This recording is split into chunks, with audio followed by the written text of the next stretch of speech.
তো আমরা ভগবত সেবা কিভাবে করব? কালকে আমরা কিছু তার নমুনা অংশ দেওয়া আছে। আজকে বৃহৎ পরিকরে আলোচনা করা হবে। ভগবানের সেবা করতে বেশি কিছু প্রয়োজন হয় না। ভগবানের সেবা করতে ভগবান তার ভক্তকে ভক্তি করার নির্দেশ দিয়েছেন। ভগবদ গীতায় নবম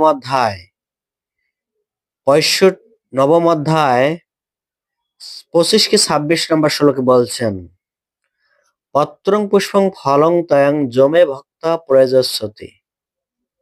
ভগবান বলছেন, কেউ যদি আমাকে পত্র এবং পুষ্প ফল জল ভক্তি সহকারে নিবেদন করেন, ভগবান সেটাতেই প্রসন্নতা লাভ করেন। কিন্তু সে ফল জল দেওয়ার কিছু বিধি নিয়ম দেওয়া আছে। আর সেই বিধি নিয়মটা কি? বিধি নিয়মটা হচ্ছে ভগবানকে পরিশুদ্ধতা প্রয়োজন। কেননা পরিশুদ্ধ না হয় ভগবত সেবা করা সম্ভব না।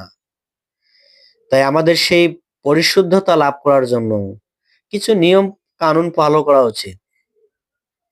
যেমন কোনো ছেলে যদি কোনো ইউনিভার্সিটিতে পড়তে যায় বা কোনো কলেজে পড়তে যায়, তাকে তার সেই কলেজের কিছু নিয়ম ফলো করতে হয়।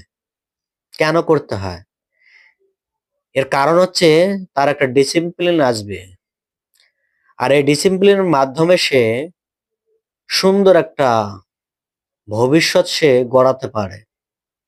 ভবিষ্যৎ সে তৈরি করতে পারে, ভবিষ্যৎ আদর্শ স্থাপন করতে পারে।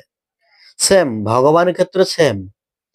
ভগবত ভক্তি করতে গেলে কিছু ডিসিপ্লিন আছে, সেটা আমাদের যথাযথভাবে পালন করতে হবে।